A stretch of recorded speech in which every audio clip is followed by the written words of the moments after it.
अच्छे और बुरे इंसान की परख करने में होती है परेशानी, तो इन बातों को हमेशा रखें ध्यान। आचार्य चाणक्य ने अपने जीवन में विषम से विषम परिस्थितियों का सामना किया था, परंतु कभी हार नहीं मानी और अपने लक्ष्य को प्राप्त किया। अगर कोई व्यक्ति की आचार्य चाणक्य की बातों का अनुसरण अपने जीवन में करता है तो वह जीवन में कभी गलती नहीं करेगा और सफल मुकाम पर पहुंच सकता है। महान अर्थशास्त्री और कूटनीतिज्ञ आचार्य चाणक्य ने अपने नीति शास्त्र में मानव कल्याण से जुड़े लगभग सभी विषयों का जिक्र किया है। चाणक्य जी की नीतियों के माध्यम से हम यह पता लगा सकते हैं कि मनुष्य को किस परिस्थिति में कैसा व्यवहार करना चाहिए। आचार्य चाणक्य के अनुसार मनुष्य के जीवन में इंसान को परखना बेहद महत्वपूर्ण होता है। यदि व्यक्ति को धोखे और मुसीबतों से बचना है तो इस कला का आना बेहद आवश्यक है, अन्यथा जीवन में उसको बहुत बड़ा धोखा मिल सकता है।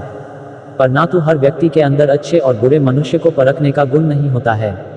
आचार्य चाणक्य ने अपनी नीति शास्त्र में इससे जुड़ी कुछ जरूरी बातों का जिक्र किया है।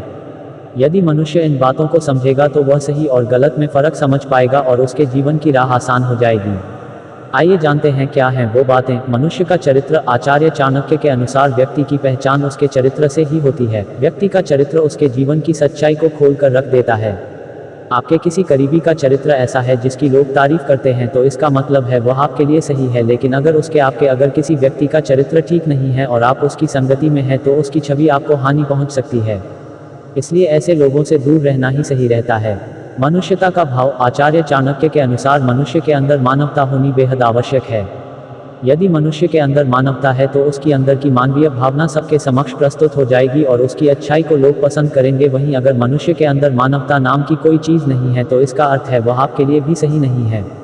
इस प्रकार के व्यक्ति हमेशा दूसरों का दुख देखकर प्रसन्न होते हैं। मनुष्य की आदतें। चाणक्य का नीति शास्त्र कहता है कि जिन व्यक्तियों में आलस्य कूट कर भरा होता है, जो बुरे व्यसन करते हैं या जो लोग झूठ बोलते हैं, ऐसे लोगों से जितना दूर रहेंगे उतना ही आपके लिए बेहतर रहेगा, क्योंकि इस प्रकार के लोग मुसीबत लाने के अलावा कुछ नहीं कर सकते। मनुष्य के कर्म। आचार्य चाणक्य ने अपनी नीतियों में बताया है कि मनुष्य के कर्म उसकी अच्छाई या बुराई की परख करते हैं। यदि मनुष्य सदैव दूसरे मनुष्य की मदद करने के लिए तत्पर रहता है तो इसका अर्थ है कि वह अच्छे कर्मों में लिप्त है। वहीं यदि मनुष्य कुछ भी गलत कार्य करता है और धन कमाता और उससे लोगों की मदद करता है, लेकिन फिर भी ऐसा व्यक्ति आपको नुकसान पहुंचाने में भी देरी नहीं करेगा। इसलिए ऐसे लोगों से दूरी बनाकर रखें।